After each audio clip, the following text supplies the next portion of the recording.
friends.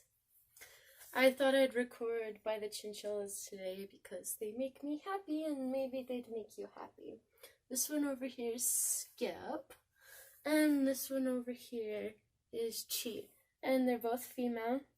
Chi is 1.5, and Skip is like 2.5, and they're very cute, and they don't get along, so that's why they have 2 separate cages.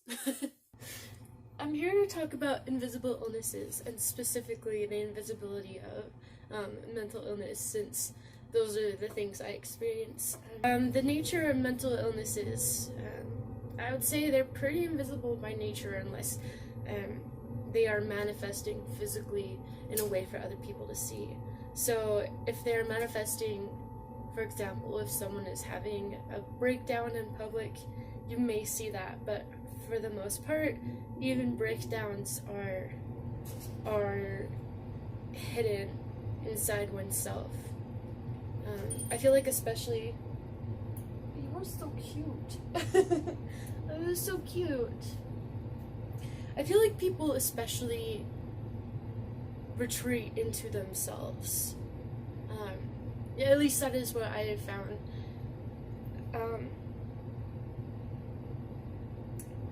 It feels very lonely, and you forget there are other people maybe right by you who go through the same thing.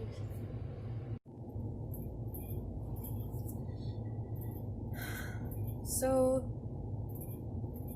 I've been trying to get disability at school for the mostly unpredictable breakdowns that happen. If you haven't seen my other videos, I've been diagnosed with bipolar and generalized anxiety disorder, OCD, also known as obsessive compulsive disorder, and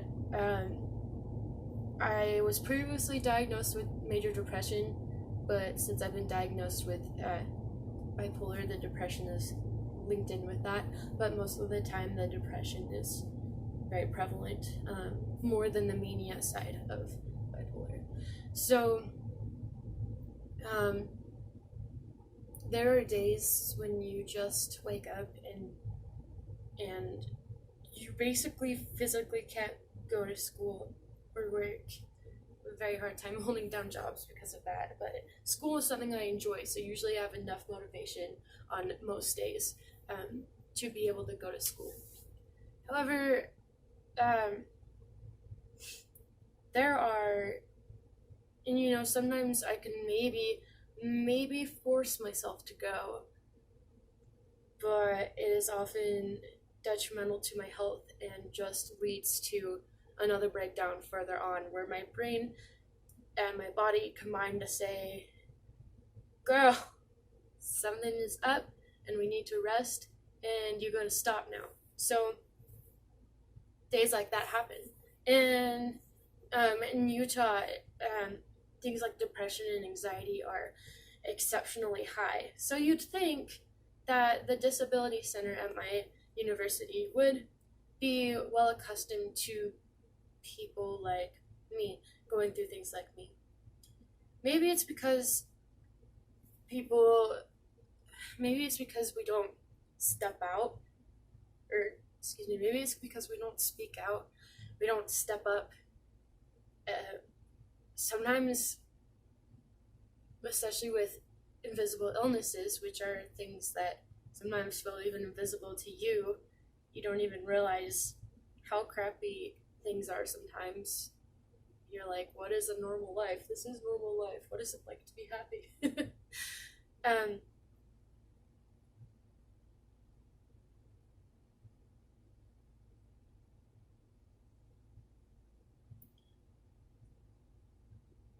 Have you ever questioned if you're being overdramatic or faking it, or you don't have as many diagnoses as someone else, or your pain just isn't as bad, or you're simply not physically disabled as far as anyone can see, you're not in a wheelchair and like you can walk just fine or whatever, and so you're not disabled. And I don't like to identify as disabled because I like to enable myself and think of, especially like, think of the superpowers I get with mental illness. Like, for example, I'm already an empathetic person, but I am like way more of an empath with the things I experience, um, the range of emotions and hard things I've gone through. Yeah, I'm also a very strong person. My creativity flourishes when I'm manic. I'm gonna be like, I'm gonna clean my whole house and paint all the things. Um, so I don't like to call myself disabled because I'm not like, I'm a capable person. But in terms of, think of it this way: autistic people with autism, there's nothing wrong with them. Their way of living is different than normal people's. I think they refer to it as neurotypical people. So people without autism, function in a world where you work a 9 to 5 and you have these certain social cues and blah blah blah. Whereas for autistic people, they just function differently. They're fine. They're just different, and that's how I feel about myself too. I mean, I go through things that are very hard, but what makes it harder is not being able to adapt my environment to my needs. I can only adapt to my environment so much, and it's very helpful if it is able to be molded toward me and my needs as well. Back to what I was originally saying. The term disabled can be used to shape your environment. We have disability for a reason. For people who are like me, or autistic people, or that kid in the wheelchair, anyone who has struggles living a day-to-day and normal life, it's not because they're broken, it's because they're different.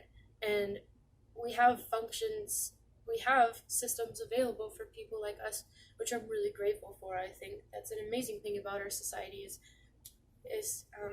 the more and more we are able to embrace people's differences and accommodate for each other. So, I approached the disability office a year ago, my first semester there, and I had to get all this paperwork. So depression makes you be like, nope, not gonna do anything. So I just never got it done. So then a year later, it's spring semester right now. So a couple months ago, at the beginning of fall semester, I was like, okay, I need a bit of help, so I'm gonna approach them. Now, the main thing I need is a day or two extra outside of the attendance policy. So because I'm an art major and dance minor, most of my classes are attendance based. Most classes are anyway. But art and dance especially are. And like, I get it. Obviously there are very hands-on things where you need to be there. Like, I fucking get it. And I usually push through, unless I'm having very, very, very bad breakdown, or I'm like, it's pretty bad and I know it'll get worse if I don't stop, and it's a work day, so I could do work at home or come to school on my own time when I'm feeling better. So I choose my days to take off wisely the best I can, even though things are still not very controllable with breakdowns. Most of my classes either have 2 or 3 allowed absences. Some of them are 2 and some of them are 3 for some reason, and for the whole semester. And after that, every absence you get after that marks down your grade. So if I have a class that has 2 absences, if I'm gone 3 times, A-. If I'm gone 4 times, B. And that's assuming all my grades are an A. And so it just racks up, and you can't get more than 6 absences. And like, I get it. That's why I'm only asking for 1 or 2 extra days, because it's just unfair to me that my grade is being affected by something I cannot control. And it's just really, really stupid. So this last semester, I go to the disability office seeking help. I do get overstimulated sometimes too, and they have a testing center where you and one other person are in there, and it's a lot quieter. So I was hoping for that. Maybe a text to voice thing for my textbooks, because I learn better by listening than reading. And then, but the main thing I wanted was just a day or 2 off without it affecting my grade. Like, I feel like that is reasonable, because I still work my ass off when I'm there, and when I'm not there, when I'm not freaking dead to the world. Are you dead to the world? What are you doing?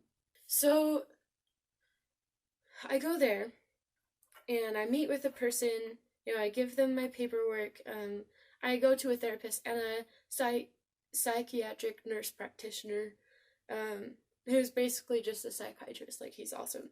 I go to both of them at the school, so I had them give notes, especially my psychiatrist. I had him send notes to the disability office, and I gave them all that paperwork, and he sent them like a book. Like, it was like 10 pages of when he first diagnosed me with bipolar and the difficulties and ways that affected my everyday life. Well, apparently everything was too fucking vague for them, and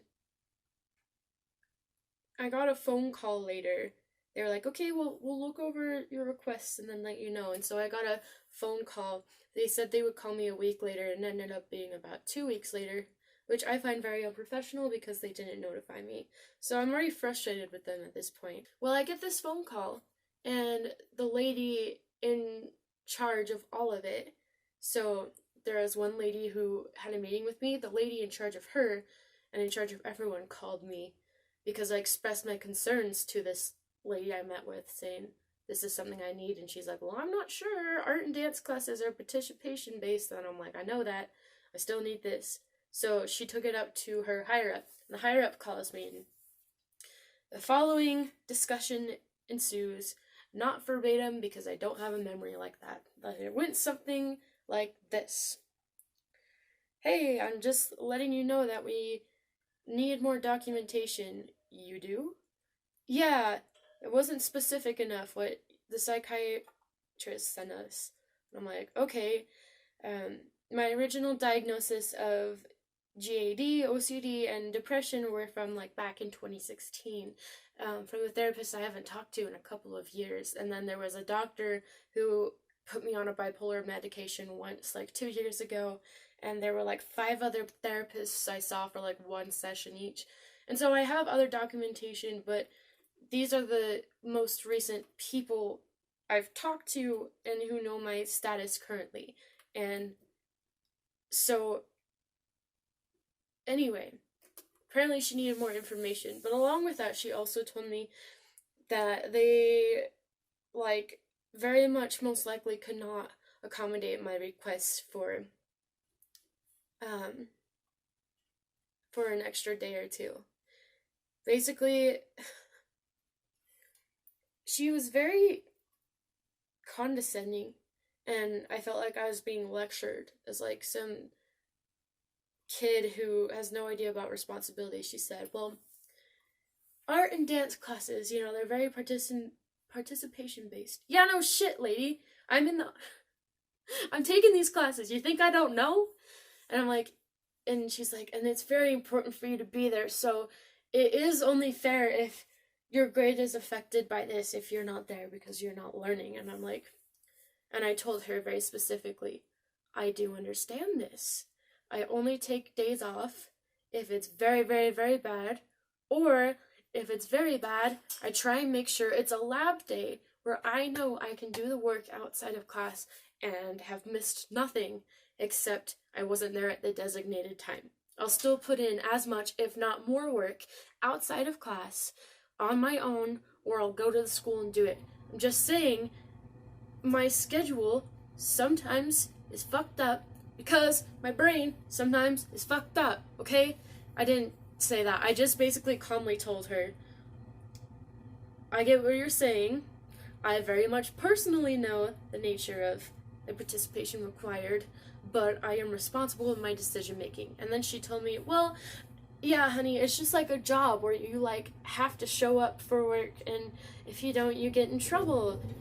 And it was just this terrible thing, and she basically ended it with, well, okay, well, we can't tell if you're, the impact of your illnesses on your daily life is really big enough to give you any sort of accommodations, so we're just gonna have to get more documentation from you. And I just hung up the phone and was pissed and called Jake, my husband, bawling, being like, she treated me like a fucking kid and it's so frustrating.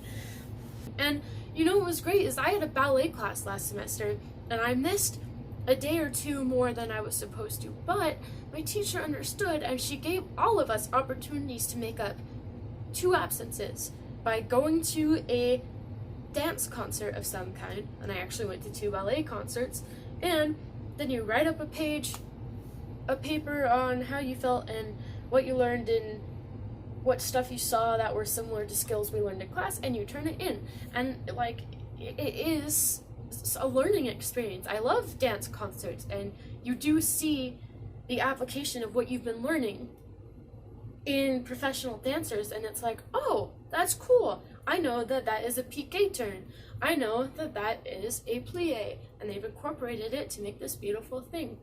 And it was amazing that she did that, because I had the opportunity to get my A that I worked my ass off for, because dragging my ass to school at 8:30 in the morning when you're just feeling like crap is extremely hard every single time. And so those times when I didn't go, those were the times when it was very, very, very, very, very bad. If someone tells you they're struggling with something and it doesn't seem obvious to you, just know there is something going on. Like, it's just important to remember that not all illnesses are readily noticeable. And even when someone tells you about their illnesses, you may still not recognize them. And often it's hard for people to open up about stuff like that because it's very vulnerable and you don't know if you can trust another person. And sometimes when you try and open up, you feel like you are just whining, like a whining baby who is an irresponsible teenager who is too lazy to go to work, even though that's completely not it at all. It's really messed up how much you get into your own head, and then when other people get in there, is the gaslighting by self and others. It's not fun. My chinchillas are acting really weird and staring at the light. So, I think I'm gonna wrap up. I just wanted to say thank you for hearing me out. If you are here in the first place, it's pretty rockin'. I do have an Instagram where you can follow my art and poetry and photography down below. And finally, I'd like to close by saying you guys are awesome. And take care of yourself, please. And be nice to each other, because it's a good idea to be a nice human. Amen. Bye.